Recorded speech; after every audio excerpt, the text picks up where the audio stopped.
Srila Gurudev ki jai, Shriman Mahaprabhu ki jai, Shri Gaur Nityananda ki jai, Shri Harinam Sankirtan ki jai, Virbhav Mahotsava Shri Shri Radha Raman ji ki jai, Virbhav Mahotsava Srila Madhavendra Puri Pad ki jai, Virbhav Mahotsava Srila Srinivasa Acharya ki jai, Virbhav Mahotsava Srila Parameshwari Thakur ki jai, Gaur Bhakta Vrinda ki jai, Gaur Premanand. So again, good evening to all of you. My pranam, my pleasure, my good fortune to share with you in three dimensions. So it's an interesting experience online as well. So welcome to all of you. And today we are celebrating many things actually. Every single day is a celebration for us. The very word kirtan could be translated as celebration. Basically, it's a, like unavoidable fact of being full. When you are full, you start to overflow, and that's called celebration. Sometimes my Guru Maharaj will say, now in this world we are moving out of necessity. There is some existential void here and there, and so sometimes we look for someone to fill that void. We will look for some partner. We see, oh, that partner has the exact same form of my existential void. It's like a piece of the puzzle, and I try to make it fit exactly. But interestingly, the other person is looking at me in the same way. So each one has a particular puzzle form, but generally the puzzle never fits at the end. So we are trying to fill our existential void, moving here and there out of emptiness. But the point is, when we are full, another movement is created out of fullness. We are empty, we move trying to fulfill ourselves. Sometimes some traditions will say, why moving? Just sit quiet, stop, shanti, shanti, be in peace. No need to move, no need to run in depth of movement, we call karma. Out of depth, we run, we chase, we are being chased, and we are chasing. That's karma. And above that is peace, peace, shanti. No more chase, no more chasing, being chased. But above that is, as my Guru Maharaj will say, peace and love, like they did in the 60s. There are two things, peace, and above peace, love. So love creates its own movement. Love means I'm not empty. I'm not only in peace, but I'm full, and I'm so full that I cannot just sit, but I need to celebrate. So love means a celebratory movement, basically, and that's kirtan for us. Kirtan means celebratory movement. Even if we are sitting as we were, there's something, some celebratory movement going on here, and sometimes it takes the whole body to move. That's the idea. The anubhav. Internal movement takes us to external movement. So I was saying this because we are, my point is, our whole daily life ideally is a celebratory movement. So it's like redundant when they say, okay, we are celebrating something today. What about yesterday, and what about tomorrow, and what about every single second in our life? So in our Kirtan philosophy, every single day is a celebration. Our very deity, Sriman Mahaprabhu, Sri Chaitanya Deva, and Sri Nityananda Prabhu, in our altar, you can see they're like this, celebrating, basically. That's it, the whole idea. They are overflowing, overflowing, overflowing. That starts to sprinkle others, and that's why we are here, basically. That's why our idea of sharing this with others. Prachar. Prachar means you're so full in yourself that starts to overflow and sprinkles others and transforms others' hearts. That was a movement, celebratory movement of Sri Chaitanya Dev. He was so full of himself in the good sense of the term, no? Because in English you say that in negative sense. You are too full of yourself. So he was so full in himself, that's a proper way, sorry, that just by seeing him, one will experience conversion, epiphany, if you will.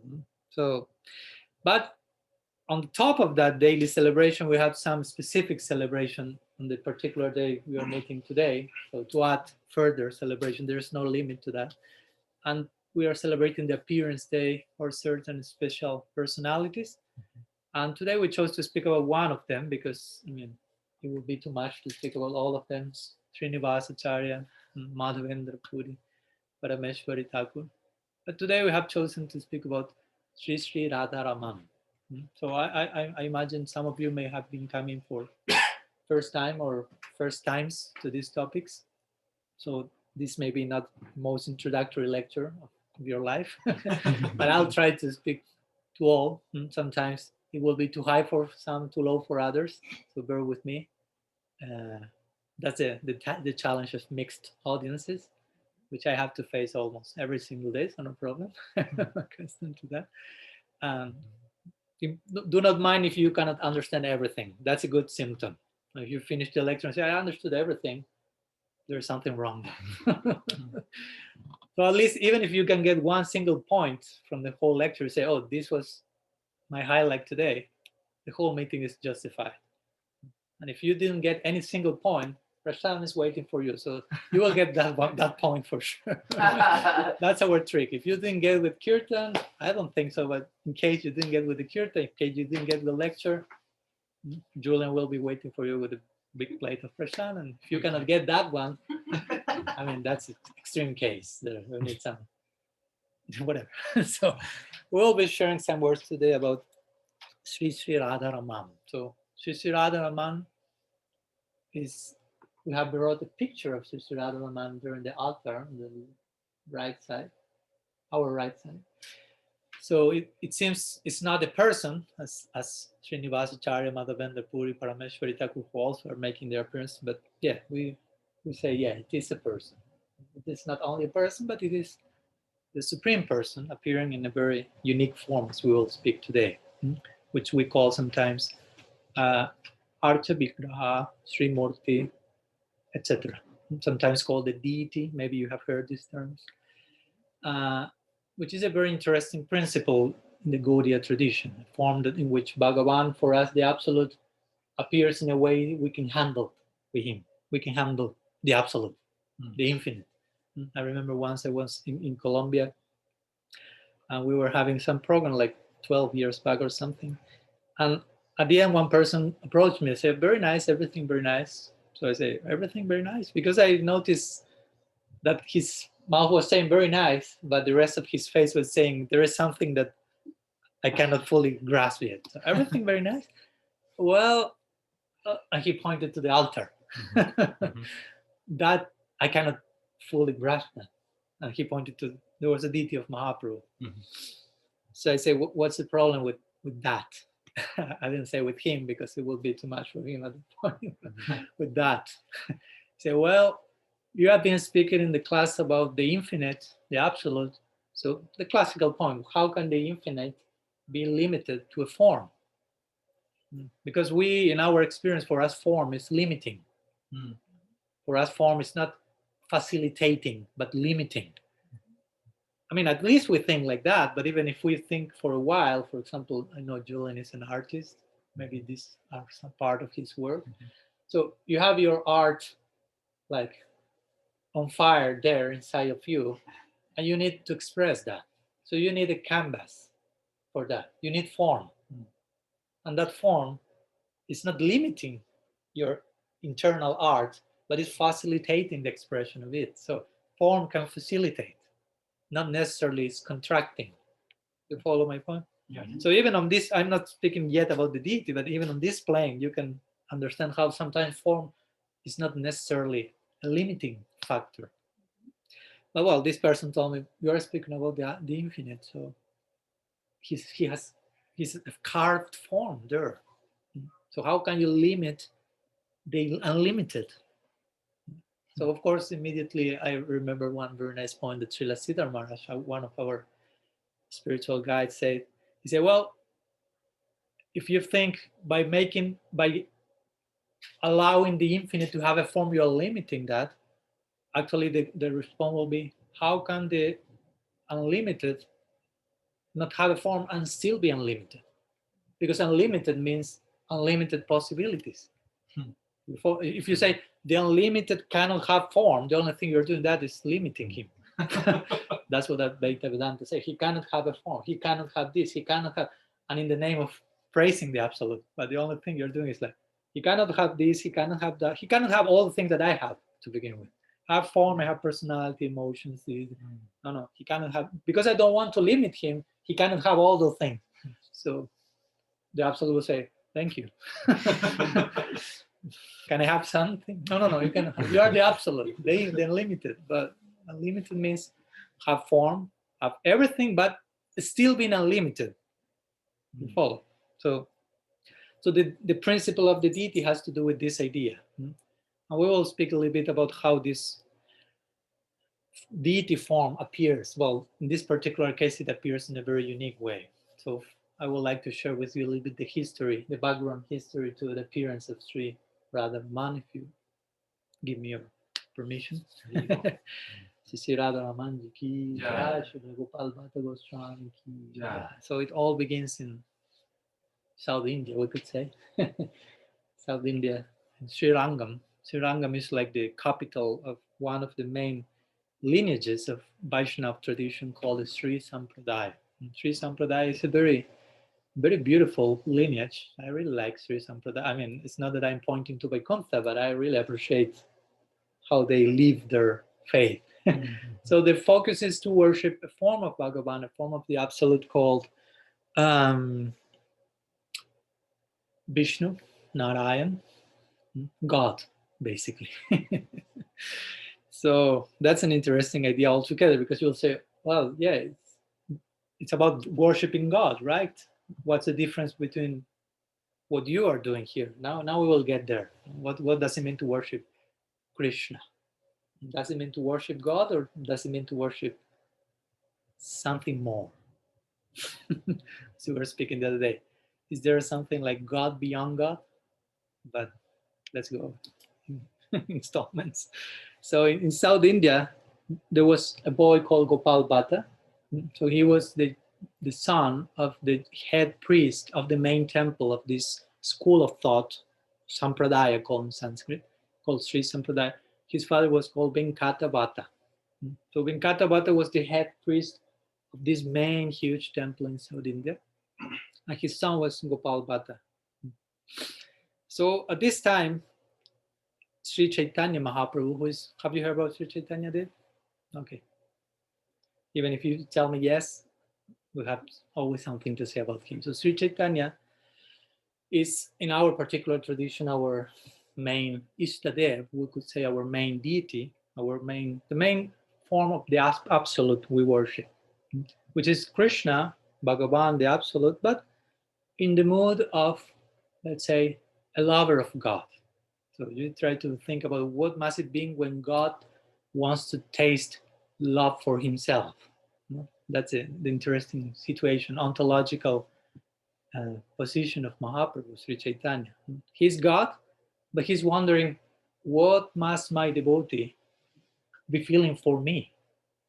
And what about my topmost devotee, Sri Radha, for sure? He's so intrigued about that, because he feels what she's experiencing, it seems something unknown to me. Interestingly, God has that kind of existential crisis, as my Guru Maharaj will say. So he wants to taste the love of his devotee. And he realized, oh, my greatest devotee, Sri Radha, is experiencing something so unique in relation to me. So there must be something cool in me, because she feels that. It's like if you are with someone and the other person loves you so much and feels so many things in relation to you, but you cannot see that because you are you. You need to enter into the shoes, no? Like they say, sugar cannot taste itself. No? You need a separate tongue to relish that. So in this way, the Absolute enters into this unique lila, if you will, divine game, into which he enters into the mood and the role of being a lover of God. What does it feel like, trying to tell us that's the real thing? Try to be a lover of God. Some people want to be God, but God himself wants to be a lover of God. He himself make it that point. Most persons in this world want to taste what is called Purusha Bhav, which means the mood of being the Purusha, the enjoyer. But the scriptures will say there's only one Purusha, and everyone else is Prakriti. So one Purusha means the Absolute is the supreme enjoyer, and everyone else is to be enjoyed. we have to, of course, it's a complex idea, but it's important to understand. If you are enjoyed by the Supreme Enjoyer, then there is no problem. The Supreme Enjoyer has the capacity of enjoying with us in such a way that we will be fully blessed as well. So, but sometimes we want to be Purusha, we want to be the enjoyer, but the very Purushatam, the Supreme Purusha, God Himself, He's leaving His Purusha Bhav as Mahaprabhu and trying to taste Prakriti Bhav, the mode of a devotee, a lover. So He Himself is saying, you want to be Purusha? I am Purushatam, the great Purusha, and I want to taste what does it feel to be on the other side of the fence, if you will. So, all of me. So again, some words about who is this Sri Chaitanya, great divine God. So he accepted that was at one point the order of sannyas. So he started traveling as part of his duty, his dharma sannyas, traveling here and there. So he reached South India. I'm making a long story brief. This is an important part of the Madhya Lila of Chaitanya Charitamrita. So at one point he stays at the house of Venkata Bhatta, who is the father of Gopal Bhatta Goswami, Gopal Bhatta now, who has a lot to do with Radha Ramana.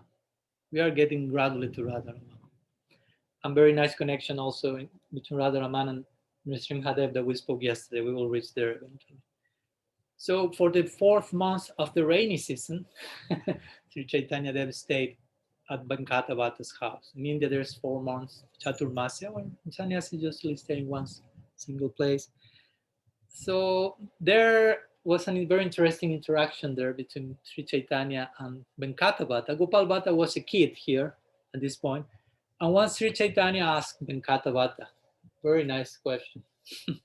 He asked Venkata Bhatta, you are worshipping Narayan, Vishnu. And Vishnu is always with Lakshmi. Lakshmi is the feminine counterpart of the divine. And we have these two sides of the divine equation. Radha Krishna, Lakshmi Narayan, Sitaram, etc. So, but there's one story in the scriptures that shares how at one point Lakshmi wanted to run with Krishna for Rasa Lila. This is mentioned in the scriptures. Lakshmi tried to enter into the divine circular dance of Krishna with the gopis in Vrindavan. So Krishna, you know, is the sacred cowherd boy in Vrindavan, and Narayan is God in Vaikuntha. Krishna, and there comes the theological point, interesting, Krishna is God. For us Gaudias, even Krishna is the fountainhead of all forms of divinity. But interestingly, Krishna is not being worshipped in Vrindavan, in his, how do you call it, in his birthplace, if you will, as God. That's unique. Everyone in Vrindavan loved Krishna, not because he's God. So that's an interesting point. He's God, but nobody loves him because he's God. And they love him more than the ones who love him because he's God. So that's like, wow. When Uddhava went to Vrindavan and he had that experience, he engaged in short circuit. He was like, what? And he was saying to Nanda Maharaj, who had paternal affection for Krishna, oh, you're so fortunate. You love your Krishna so much as a father. He who is God. He didn't say you love your son. He said you love God so much in that particular mood. Nanda Maharaj said, oh, I heard that you were Shastravid, that you knew the scripture so much. You're speaking such nonsense, saying that Krishna is God. I mean, I know how God is. God is Atmaram, Aptakam, self-satisfied, Shanti Purusha. He's the personification of peacefulness. And I know Krishna. He's not peaceful. He's fickle. He's restless. He cheats. He lies. He steals. I have a long list. I have pratyaksha, personal experience, daily experience of him. I have the topmost pramana here with me. So, and Nanda said, and even if he were to be God, first of all, he's my son. Second God, first my son. So if I have to educate him, chastise him not to be spoiled when he's adult, I will do it. I don't care if he's God. So that's the psychology, unique psychology of Vrindavan. They will say, okay, Krishna may be God. Let that be. But that's secondary. That's not on the top 5, top 10. That's somewhere there, if you want. Yeah, Brahma say those weird things. Brahma Vimohan Lila, you have that picture there. Oh yeah, Bhagavan, blah, blah, blah. Indra say those things after the Govardhan Lila. Varuna say, all the Brajavasis, yeah, we have heard those weird stuff that they call Krishna God. We know Narayan empowered him. Gargacharya say that when he was born. By the grace of Narayan, he has done all these incredible things. But he's our Krishna, our friend, our Lala, our whatever, lover. So this is the psychology of Vrindavan. There's one very nice verse of the Bhagavad, Traya Chopanishabdischa Sankhya Yoga Sattva Upagiya Manamahatmyam Harim Samanyatatmajam. Srila Vishwanath Chakravarti Thakur mentioned this verse is the Paribhasa Sutra of the whole Krishna Lila. Paribhasa Sutra means a ruling statement around which all the other statements move around, circumambulate in parikrama. So this verse says, for the scripture, for the Upanishad, for all the sacred texts, Krishna is the absolute. But for Yashoda, he's his son, her son. So the point is, all the scriptures say Krishna is God. Yashoda say no. And all the Upanishads are running after Krishna, trying to catch a glimpse of his feet, and Yashoda has Krishna in his lap, on her lap. So who is more correct? So that's our Gaudiya Siddhanta, means following the Bhagavad, the psychology of the Vrajavasi. So again, Krishna is this unique personality, which is God, but his godhood is totally, in Vrindavan, there's the higher Aishwarya, the higher opulence, the higher, but all of that is buried under layers and layers and layers of intimacy and affection. But there's the topmost majesty there. Lakshmi Sahasra Sata Sambramana Sevyaman Govindamadipu. So much opulence there, but you go there and it seems ordinary rural cowherd village. So small, limited. Aprakrita is called this. Aprakrita means it seems prakrita, it seems mundane, it's aprakrita, it's supra-transcendental. When you move to Vaikuntha, that's overtly transcendental. Everyone has two more arms, no? Maybe flying in the sky, say, oh, I'm in an extraordinary place here. And when you go even to Brahman is like the all-pervading effulgence of the divine. It may seem even more a bigger place. That's interesting, because if you go to Brahman, it seems bigger, no limits, no form, no limits. When you go to Vaikuntha, it seems more limited, because there is form, there's person. And when you go to Vrindavan, it seems even more limited. But the point is, for us, what's more spacious, Vrindavan or Brahman? Actually, spaciousness, that's the word, spaciousness? Yeah. Okay. That has nothing to do with geographical space, but with affection. So my point is, if I cannot love someone, I can have the whole Sahara desert for me. Imagine, I give you the whole Sahara desert, but you are alone. Or you can be with your lover in a cave. It's more spacious in the cave, because there is affection. So affection gives the expansive experience. So you follow? So Brahman is so big, but there's nobody there. There is no sense of individuality, no one to interact with, so there's no love. So how big it is? Vaikuntha seems smaller than Brahman, but there is some affection there. Dasya, something. Vrindavan seems even smaller, but there's so much affection. So in one sense, that's the biggest, the most spacious realm. So my point was Krishna. So Mahaprabhu Sri Chaitanya asked Venkata Bhatta, Gopal Bhatta's father, why Lakshmi wanted to go with Krishna if Lakshmi always is with Narayan? Like trying to, but in a loving way. He was joking with him in a very jolly mood. He was like, Lakshmi is famous as the chaste lady, most chaste lady in the Vedic tradition, but she wanted to rendezvous with Krishna. So how do you explain that? So Venkata Bhatta said,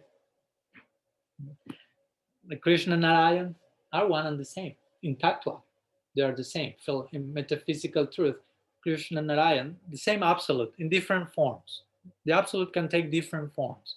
As we ourselves are not the absolute, but we have different faces. When you are with your grandmother, you are a person. When you are with your children, you are a person. When you are with your wife, angry, you are another person. Your wife happy, you are another person. Different But you're the same person, but different faces, emotional faces, what to speak of the absolute. So Lakshmi and Narayan are the same. Venkatava the same tattva. So no problem. Lakshmi is not being unchaste going with someone else. Krishna is Narayan. Okay, Mahaprabhu say nice. But the second question I have, see Mahaprabhu, is why she was not able to join Krishna. At this point, Venkatavata almost faints. Because say it's only someone who can even think of such a question has the answer to such a question. So please, you reply. So Mahaprabhu replied to Venkatavata at this point that, well, Lakshmi wanted to join Krishna, but she was not willing to take the necessary steps to join Krishna, which is Raganuga sadhana.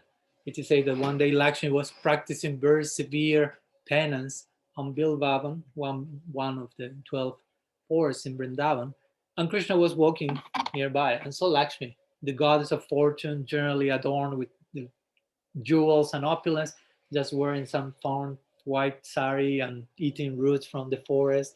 I mean, a royal lady only eating everything cooked in ghee, no, having just some. So Krishna, what are you doing, Lakshmi, here? Yeah, I'm practicing tapasya for entering Rasa Lila. Okay, but Krishna said that's not the way. Oh, so what's the way? So Krishna replies, say, well, first of all, you have to leave your husband Narayan. That was already too much for Lakshmi's psychology, but that was not all. First, you have to leave Narayan. Then you have to go to Vrindavan and marry some Gopa there. And then you have to leave that Gopa and come to me. And then you can enter Rasa Lila. That's the rules of the game. So Lakshmi almost faints about, I mean, just by thinking leaving Narayan, what to speak of all the. So the point is she was not able to enter. It is said that till today Lakshmi insists on tapasya in Belvan, but that's not the way. So well, the point is that Sri Chaitanya there was instructing in this way Venkatavata, and Gopal Bhatta was hearing all this as a child and became so much inspired to join Mahaprabhu, but he was very young. So Mahaprabhu said, please stay with your parents, take care of them, and eventually you will be joining me. So he eventually said that he was initiated by his uncle, Prabodhananda Saraswati, another great personality. So Mahaprabhu continued Sri Chaitanya with his journeys, and eventually Gopal Bhatta Goswami, he joined Rupa Goswami and Sanatana Goswami in Vrindavan. But it is said that when he arrived there, he had a dream. He wanted, because Sri Chaitanya told, you will see me again in the future. Don't, because you want to join Mahaprabhu, so you cannot join me now, but you will see me again there. So he was with that idea in mind always. So eventually he joined Rupa and Sanatan in Braj while Mahaprabhu was in Jagannath Puri. So he received the news to Gopal Bhatta is with Rupa Goswami, Sanatan Goswami. So Mahaprabhu revealed himself in a dream to Gopal Bhatta and said, if you want to meet me, you go to Nepal. Wow, unique instruction. In Nepal, there is one sacred river called the Gandaki River. So, of course, Gopal Bhatta wanted to meet Mahaprabhu, so he went there. He went to the sacred Gandaki River and entered to take bath, and he had his lota. How do you say in English? Kamandal. That's not English. Yes. Bathing, Kamandal is in English? No. Bathing pot, whatever. So he took water from the river, and there was something else apart from water in the river. He said there were 12 what we call shalagram shilas, which are a particular type of stone, sacred stone for us, which represents different forms of Bhagavan, of the Absolute, and have different marks that speak about the different avatars of Bhagavan. So, I mean, generally, it's not that you do like this and you get the shalagram shila so quickly. Like he did like this and he got 12 of them. So he said, what's this? So he put the shilas back into the water. And he took water again to bathe. Again, the 12 shilas were there. So again, he threw them to the river one more time. So they say after the third time, it's done. So he found these 12 shilas, so he decided to take with them. So in this point, the worship of this Shila starts in the Gaudiya Sampradaya, in our lineage. So, but he's not fully, how to say, fully sure how this represents Mahaprabhu, saying to him, "You will find me in Nepal still." So he starts to worship these 12 sacred stones. He goes back to Braj, some years pass. And he has a very burning desire to see Mahaprabhu, to meet with him. But eventually Mahaprabhu passes away. I mean, enters into aprakat, if you will. We do not say passes away literally, but he, and Tirobha, unmanifested state. So imagine, for Gopal Bhatt, it's like Mahaprabhu promised to me that he will meet me again, but that never happened. He passed, he left this world. So, and at the same time, he had received lots of clothes for dressing the deity.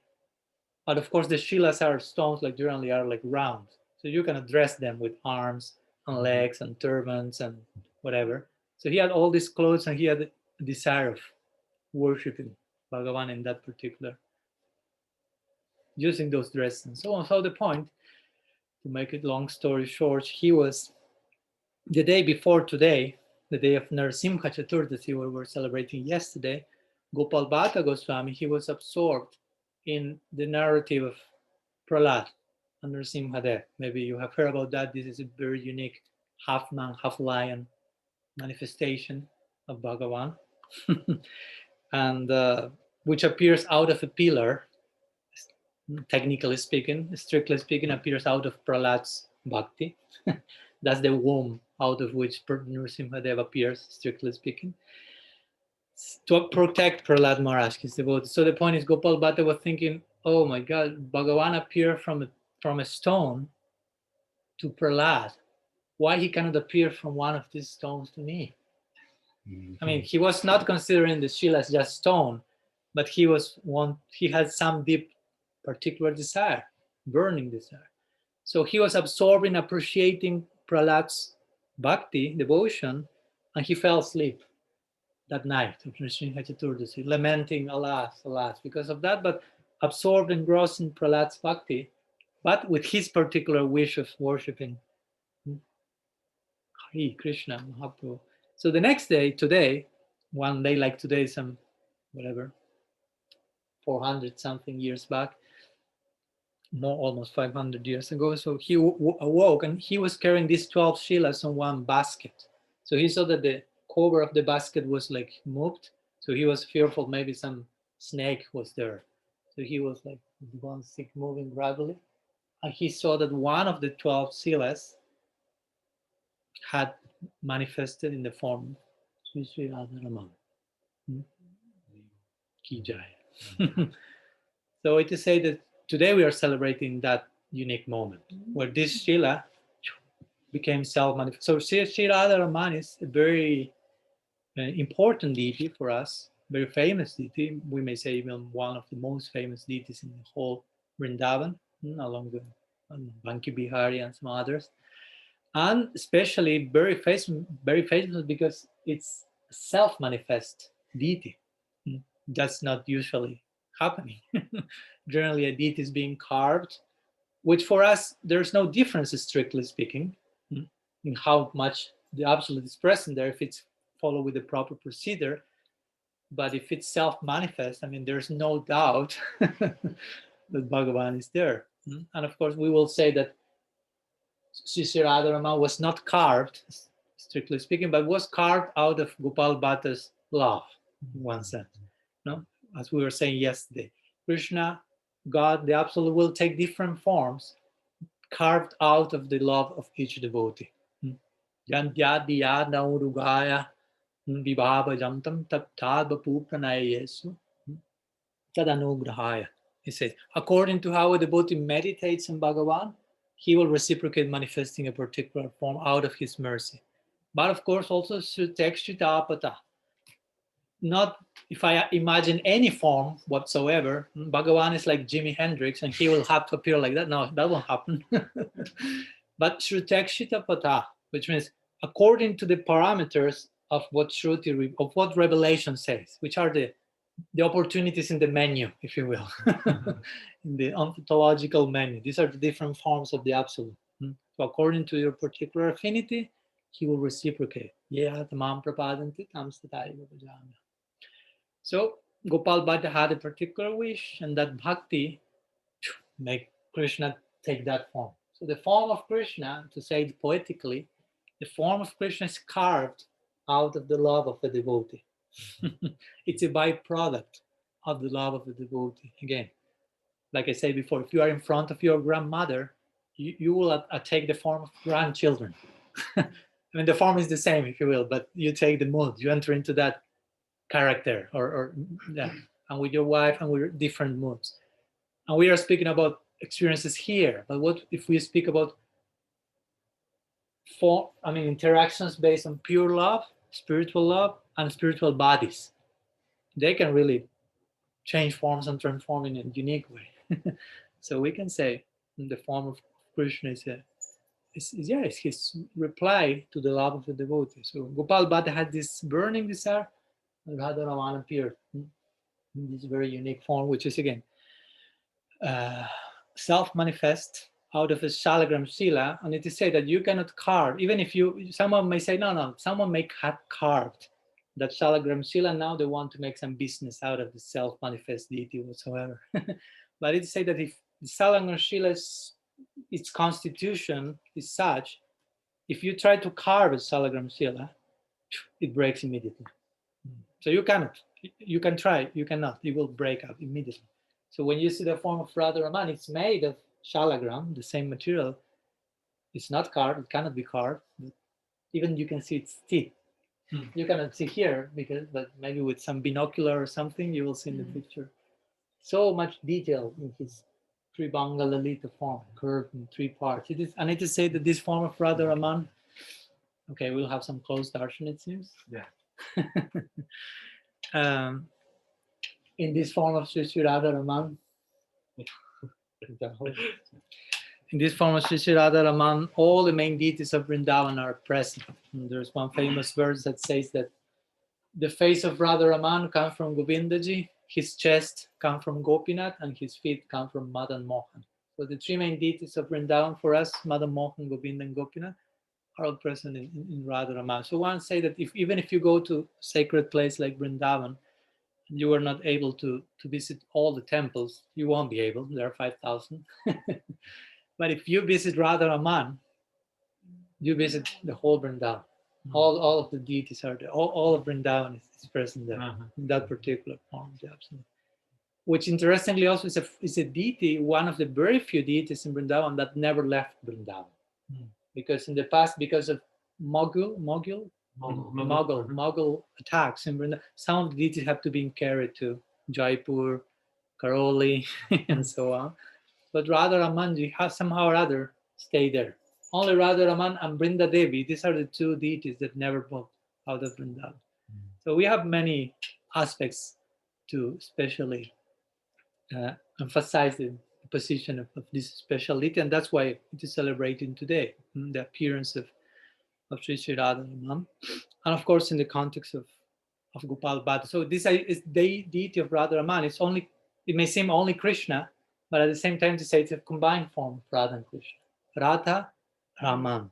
Of course, Radha Raman can be a name for Krishna only. He's Radha Raman, but Raman can be only a name for Krishna. So we have Radha and Raman combined in one form.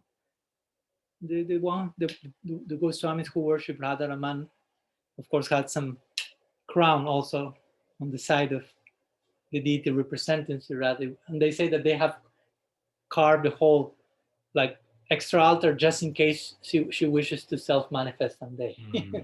It can happen.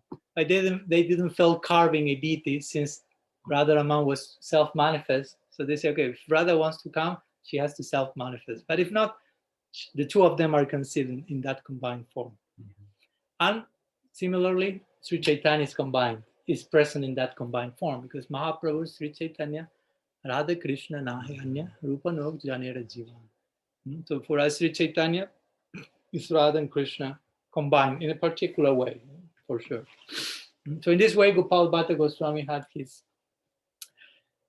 his wish granted. And he wanted to worship Krishna in a particular way. And in this way, Mahaprabhu granted him again his audience. He has promised, I will meet you again.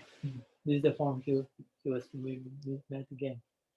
So in case some of you visit Vrindavan someday, please do not forget to go to Temple of Sri Radha Ramana, very special standard of worship, as we spoke today, combining different things, different elements from worship from the Sri Rangan temple from South India, different elements like regarding the offering of prasad from the Jagannath temple, and lots of course, Brajavasi culture as well. So Vrindavan, South India, and Puri is all there present in Radha Raman. Very beautiful offerings of kirtan and dancing and etc. So we wanted to share some words today regarding Sri Radha Raman, and especially trying to shed light on the bhakti of Gopal Bhatta and on the principle of how, according to the type of devotion we have, Bhagavan is there to reciprocate accordingly. Mm-hmm. Remember, this is a two-way street. You say in English, two-way street? Yeah. So it's not that only we pray to God and we speak and there's nothing coming from the other side. He's as a person as we are, and more, of course. But the point is, he's a person also. Supreme person, but the word person is there. So sometimes we, in the very beginning, for us, God remains as some type of theological person. In theory, yeah, he's a theologian, but not a real person yet. Sometimes we do not act as if he is a real person. Sometimes that's what happens. Whatever.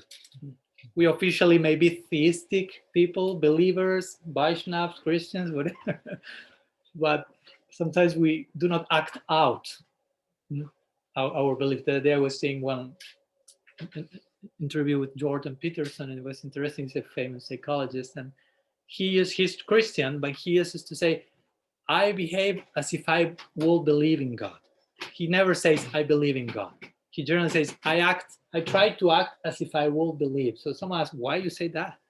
He tried to explain this point because it's not so easy to, you can say, I believe in God, but so cheap, those words can be so cheap. I believe in God, I'm Christian, I'm Vaishnav, I worship Krishna, but if you, in your daily life, you're not acting out your belief, what's the value of those words? So he said, I prefer not to say so easily, I believe in, and trying to concentrate in acting as if he is real, because that's the only way that will happen. If we if we ourselves are not convinced he's a real person, what can we do? So of course it's part of the process. In the beginning, God is unfathomable and the whole mysterious reality, but gradually he has to be a person more and more interacting in our life. So in the beginning, and the principle of the deity is similar, because when you see a deity, we have here Gorni tiles, you may feel they're not moving.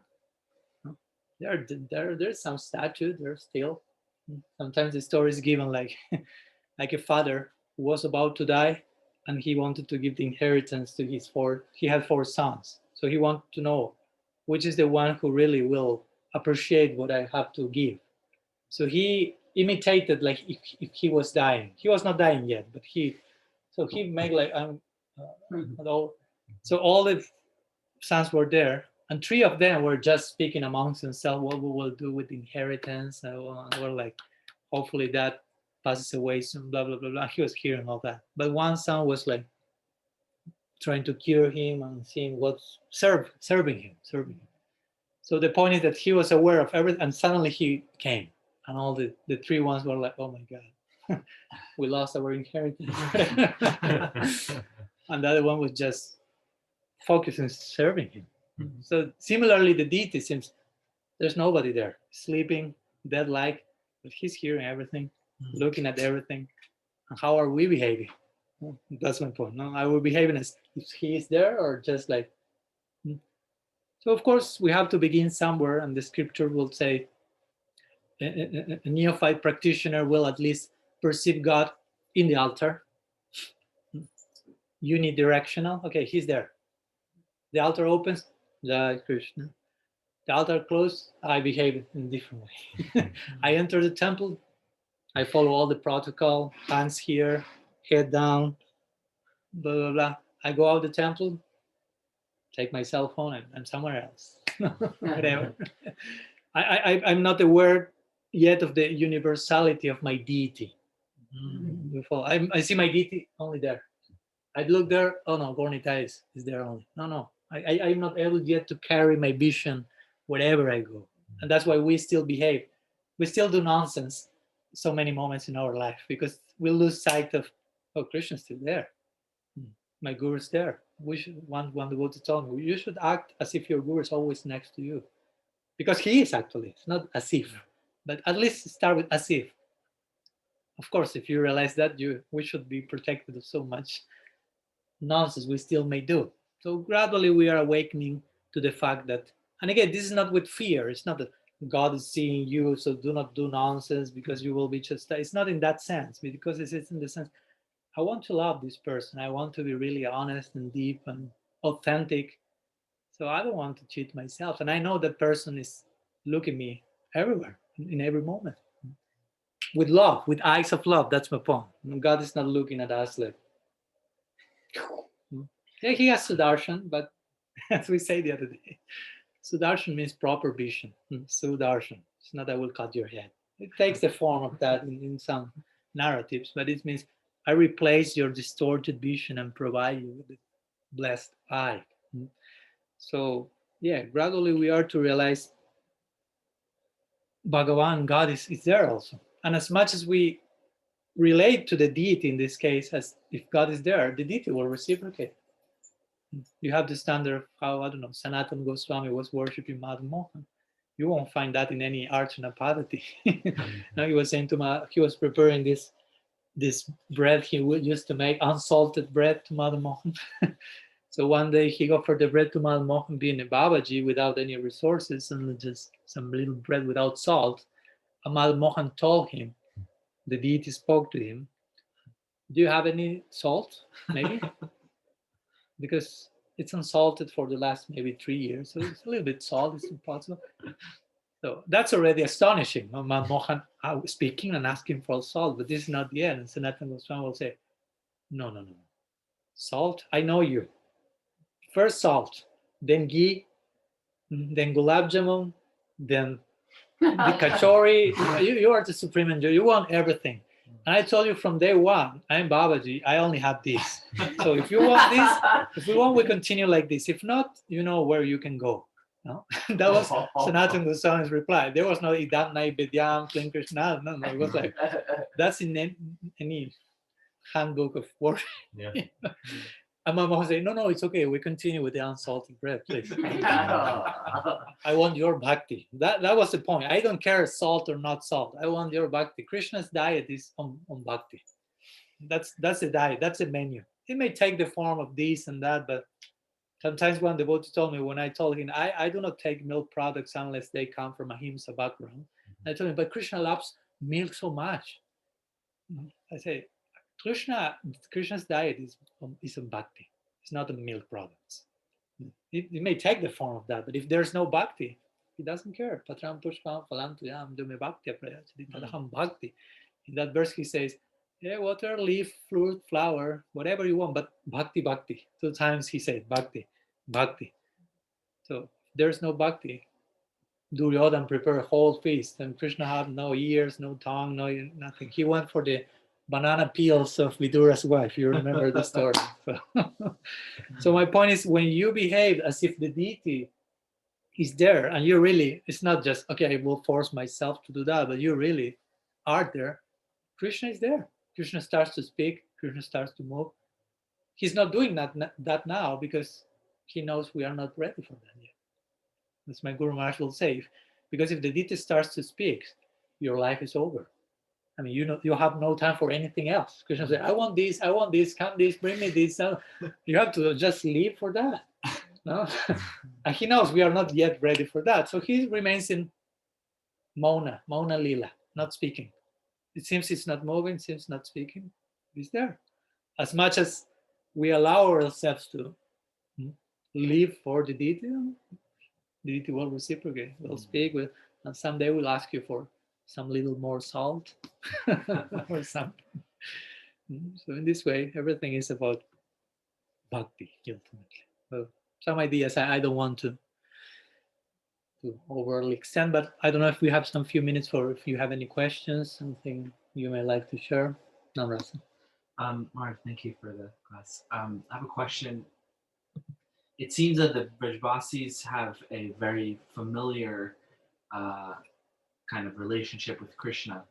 And if we are in following the Brajbasis, how do we develop this mood but not do it in a way that's artificial or premature when it comes to our relationship with Krishna? Because we might say the same thing like now you want salt and this, but it's not something that's natural. It's something that's kind of like unnatural. So how do we develop our natural familiarity, you could say, with Krishna?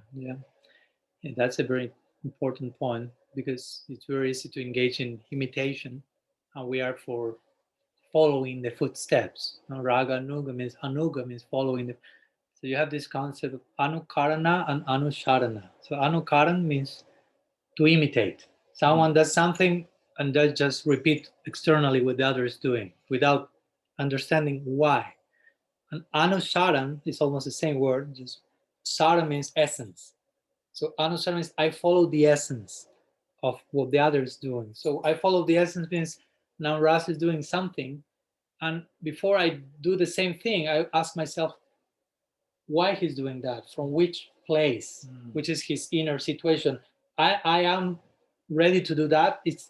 Should I be doing that or not? So that takes some introspection to realize I'm on that level. So regarding your question in that sense, what is recommended mostly for us, I would say, is in order to follow in the footsteps of the Brajavasis, it's very recommended to follow those Brajavasis as they appear as sadhakas in the Gaur Lila. Gaur Lila for us is the entry point to Krishna Lila. Prabodhananda Saraswati makes that point. Yatayata Gauda Padara Vindam Vindeta Bhaktim Krita Punyarasi. Tatatata Sarpati Gridya Kashma Radha Padam Bhoja Sudamburas. He said, as much as you immerse yourself in the service of Mahaprabhu, you emerge in the service of Sri Radha. Another way, as much as you enter Gaur Lila, you merge Krishna Lila, because all the players in the Gaur Lila are the players in the Krishna Lila, but appearing as sadhakas. Sadhaka means practitioner, and showing the example of how, especially the Goswamis will say, because not everyone in the Gaur Lila is an example to follow, in the sense some may be a little bit unconventional, like Nityananda Prabhu, Avadut, no? Pundarik Vidyanidhi. I mean, you cannot follow them. It's very unique. But Swarupa Sanatana Goswami, they gave an example of practice and sadhana, renunciation and compassion, and all the qualities of the devotee. And all of them are eternal players in Vrindavan. So the point is, go through the Gaur Lila, and you will find yourself in Krishna Lila. That's the natural way. Rupa Goswami says, Seva sadhaka rupena, siddha rupena chatrahe. That's one of the aspects of Raghunav Bhakti, serving your sadhaka rupa and siddha rupa. So sadhaka rupa means our form as practitioners now, which somehow correspond with Gaur Lila. Gaur Lila is a Lila of sadhakas.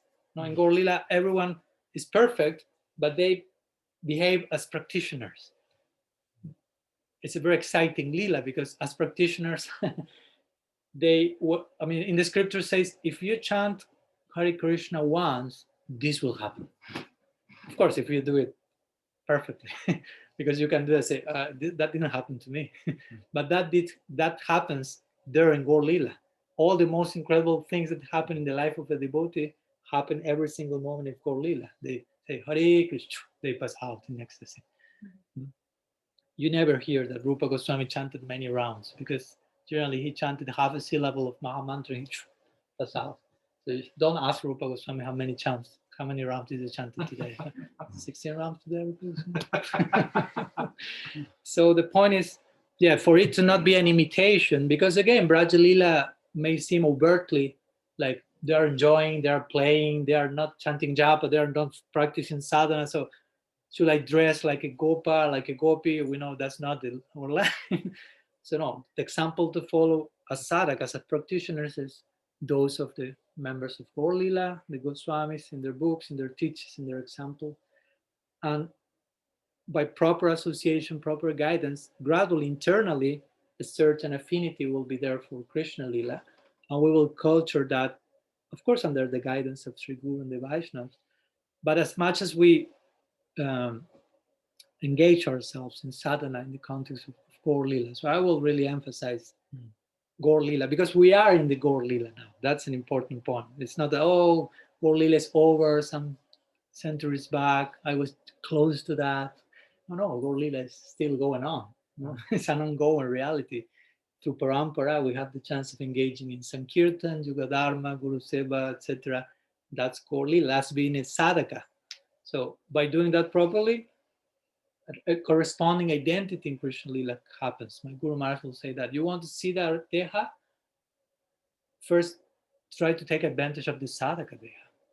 Some people want, I want my Siddha Deha, I want my eternal spiritual identity in Vrindavan. But your Guru already gave you a sadhaka Deha, a body of a practitioner, an identity, a sense of identity as a devotee. That's very interesting. He gave you a new name, new details that make a new identity. So try to take advantage of that. As much as you engage your sadhaka Deha, the Siddha Deha will come naturally. No need of looking for that externally. There is some process for that, and there's place for that, but you can also come naturally. So I will say, if we follow the Goswamis, there is no place for imitation, because they were not doing this cheap imitation or doing whatever, but they were really strict in their practice and in their teachings and in their virtues. So by culturing that, we will find ourselves at some point in Braj, if you will, with some affinity, and that will be cultured internally, simultaneously.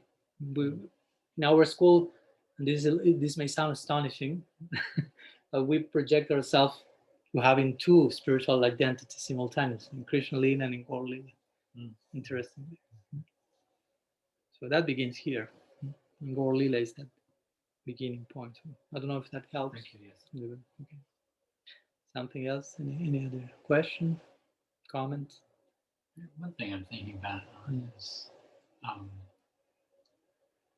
what's the balance between patience and having spiritual desire? Yeah, that's a very, like, longing and patience, if you will. I always give the example of the pregnant lady. That's not my experience in this lifetime, but I'm writing a book, and I have felt the experience that writing is kind of going through pregnancy. All the labor stages, like conceiving and starting, and it's about to be born, but not yet, and and he's born, and some other things come there. So the point is, when a lady is pregnant, she has so much longing of meeting with her child. Desire is there, but also patience has to be there, at least for 9 months before. But she has to have longing as well. It's not that, no, I'm patient, I don't care, for 9 months I'm just waiting. I don't feel anything. He will come when he will come, no problem. I mean, that's not a matter. But you can have extreme longing without patience, because you will open your belly at the 4th month, and that will end nicely.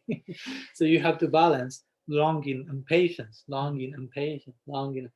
Of course, depending on the particular stage we are in, those will play out in different proportions.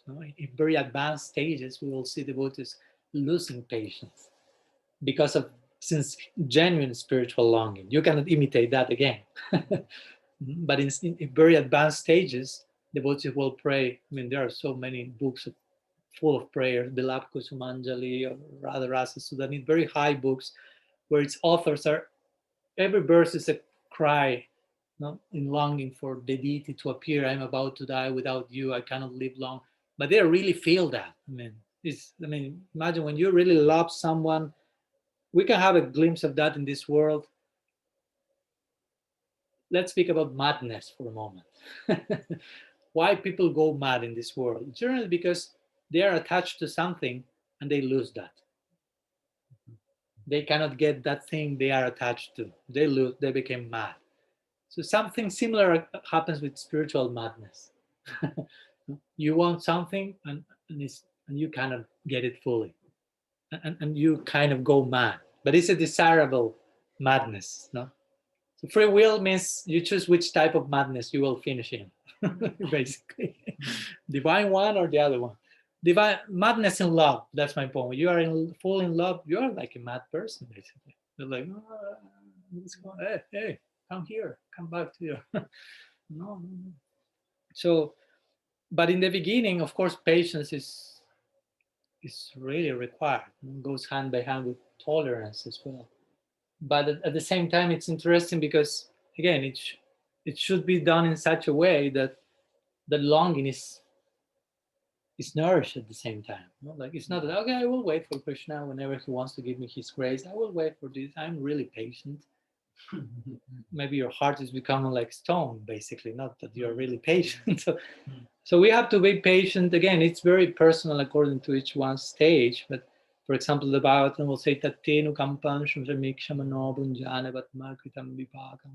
Famous verse, Babudbir Bidadam Namaste Jivita Jumukti Pade Sadaiva.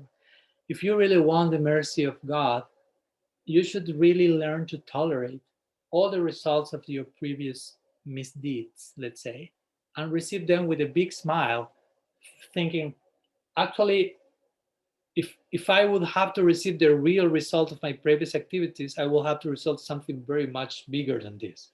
But Krishna is so merciful that he reduced the whole thing to this that is coming. Mm-hmm. And meanwhile, this is happening, coming to me, say, with your body, words, and mind, you glorify Krishna. You don't just tolerate, but you glorify him. But okay, again, this is not forced. At the beginning, you may feel, oh, I have to tolerate, I have to be patient. And you need some knowledge for being patient, because if I tell you just tolerate, I say, but why, Maharaj? Shut up, tolerate. It won't work. But if I explain you, because of this, you should tolerate. Because, oh, now I understand why I should tolerate. So that knowledge schools me and I can tolerate. Okay. But at one point, if you're more advanced, you won't feel I have to tolerate. You follow. In one point, you say, okay, I have to tolerate this person who is so envious. But eventually, you will become so loving and compassionate, you won't feel I have to tolerate. You will be melting of compassion for that person who is still envious, maybe. But your approach is totally different. So there is a point that you won't feel I have to tolerate anymore. I have to be patient. At least in relation to certain things. But in relation to other things, you will feel I'm losing my patience because of Krishna's. So longing is important, and it's very important for us. Tatra laulema pikalam mulyam. In our tradition of Raga Bhaktis, that's the real currency. If you want, says Rupa Goswami, if you want to achieve this Krishna Bhakti Rasa Bhavidhamati, Srila Prabhupada said once, the idea for naming my society Krishna consciousness came from this verse, he said. Krishna Bhakti Rasa Bhavitamati. This verse speaking about Krishna Bhakti Rasa. He will translate that as Krishna consciousness. But it's important to understand what he meant when he said Krishna consciousness. Ultimately, what are the implications of Krishna consciousness? Tasting Krishna Bhakti Rasa. He says, this verse is, there's only one price to pay. Tatra laulyam api kalamulyam. That's to be paid in coins of laulyam or lobha, means greed, longing. So I want that. I want that. I mean, if you are not greedy, no, it's like if you want to take, I don't know, you are in India and you want a rasagula, which is some sweet. Oh, rasagula. I'm greedy for a rasagula. So you want, okay, I will, oh, I didn't bring money. Okay, no rasagula. That means you are not greedy. If you are greedy, you will think somehow or other I have to get that rasagula. I have to steal money. I have to steal the rasagula. I have to beg. I have to work. But I will have to get that rasagula. Vishwanath Chakravarti Thakur gives that example in Raga Varma Chandrika. He said, someone wants the rasagula, and is informed, okay, you want this rasagula, which is a milk sweet. Okay, so you need milk. Okay, so you need a cow.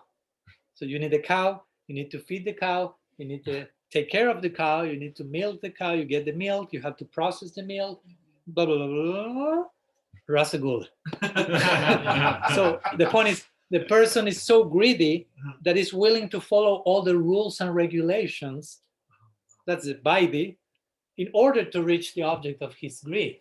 And he's following all that not because for the sake of the rules and regulations, because I want everything to converge in my rasagula. Material example, of course. But if you have greed for Krishna, you say, I want Krishna. What I have to do to get him? You have to follow this and this and this. It may seem you are doing something else. No, what does have to me? What I have to do with giving grass to a cow with getting a rasagula? This, it seems, is disconnected. But the person is, oh, this is for me. Wow. So we will be patient and follow certain rules like this, but ideally there should be some fire here, on some level, some flame, some longing, some ideal that has been injected by association, by the sadhus in our lives, that the personifications of this passionate love, because that's the ragatmikas, beings who are made of passionate love.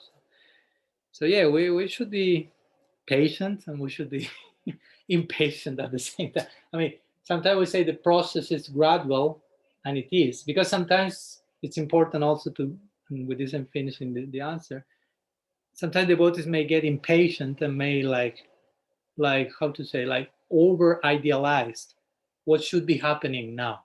Maybe they're, let's say they're in one stage of the practice, let's say they are in anartha nivriti bhajana kriya, but they have not a clear idea of which are the symptoms of that stage, and they are expecting something else to happen.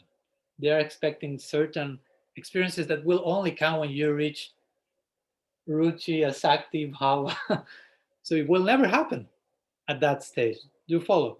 So you get discouraged. Oh, I'm chanting, but this and that is not, but that won't come at that stage. That will come on this stage. So the point is, you should understand everything will come gradually, because if not, you kind of rush and are not able to. I mean, you can become evasive even in the name of spiritual progress. You may want to taste the highest thing, but that may be unconsciously you are trying to avoid some inferior thing that you have to deal with now. And that may be totally relative, if you will, some emotional dysfunctional issue that you have to solve first before you want to follow the footsteps of the Brajavasis. You follow, and you may say, oh, but that's so relative and embarrassing. That has nothing to do with the ideal of Raj. Yes, it has to do. Like milking the cow and getting the rasagula. If you do in context, some devotees, even I know, they may need to go to a psychiatrist. No problem. If you need that for perfecting your sadhana, okay, not to distract it from your sadhana, but if you really need to go to the doctor for physical thing or for mental thing in order to be a more integrated human being and be a realistic devotee, it's okay. The most unbecoming thing will be to have someone with the highest ideal in theory and the most dysfunctional example in practice. That's like, oh my God, so untasteful. But that happens. We speak the highest idea from the mouth off, but from the mouth in, we have so many remaining issues to be solved on a more relative platform. So be careful of not taking shelter in a higher idea and just to escape from so-called inferior things. You know? So yeah, the process is gradual, but not that gradual either, because you can take that as an excuse. Oh, it's gradual. It's gradual. It's gradual. Yeah, but make some progress. It's gradual. It's gradual. Yeah, but gradual means you keep moving. Also, it's not that it's gradual and I remain like stuck there, stamba, paralyzed. It's as gradual as you want it to be gradual. Also, it's not that gradual either. Some fire has to be there. So if you remain in proper association, I will say that's the most important thing, because proper association won't let you like drown in your comfort zone. When you get too much accustomed in the sofa of the ego, if you will, the sadhu will come and very lovingly like pinch you pinch, you say? Yeah. That's the role of Okay, yeah. yeah, that's the role of the sadhu, to make you uncomfortable. In the healthy way. In the healthy way. Not to make you like conformist, like mediocre, but trying to make you. That's the role of the guru. My guru, my spiritual master always say that my role as a guru is to make you uncomfortable, in the sense of to make you think. Because you run to the comfort zone, I'll kick you out of that with some idea, some question, and you think you have firm faith, I will say something that will create doubt. But doubt not in a negative way, but doubt for you to rethink, am I so sure that I have understood everything perfectly, or there's something more? And there's always something more. The role of the guru is to keep us in that progressive Vaishnavism area. Like there's always room for improvement. There's always room. Srila Siramash once say that. He said, like, approaching the infinite means that you will realize that there's no limit for progress. And then he said, are you ready for that? Are you ready to enter in a place where you realize there's no limit to how much progress I can make? It's difficult, it's challenging, because you make some progress, but there's always so much progress, so you never will feel, I made progress. There's always more to attain, more. That's the nature of love. Love is fulfilling, but also there's always something else that can be attained, and more and more and more. So we need to prepare ourselves to inhabit that land. Now we speak the concepts, but we need to inhabit the concept also eventually. Gradually, but not that gradually. So patience and longing, patience and longing. In good association, we will receive the doses of all them. Something else? Some other question? Commentary? Julian, I know you have many questions. Ishan had a question? So you keep speaking Spanish. Maharaj. In Spanish. Con tanto te sigue hablando Maharaj. So now it translates in English. Some questions. Se le extraña. He said that he was missing me a little bit. No. As Maharaj continue speaking. As soon as my dear Ishan keeps crying, that's good. That's a confirmation that we are in the right place. Real tears are coming. That's confirmation. Krishna's blessing. Okay, so I think there are no more questions, no further questions. We can stop here. Maybe sing a little bit more before finishing. Sure. Yeah. So some Shri Radha Raman Kirtan. Shri Radha Raman ki jai, Jai Gurudev ki jai, Gaur Bhakta Vrinda ki jai, Shri Harinam Prabhu ki jai, Gaur Premanand Hari, Vancha Kalpataru Vishradriva Sindhu Kesha, Patitanam Pavanebhyo Vaishnavebhyo, Ananta Koti Vaishnava Vrinda ki jai, Gaur Hari.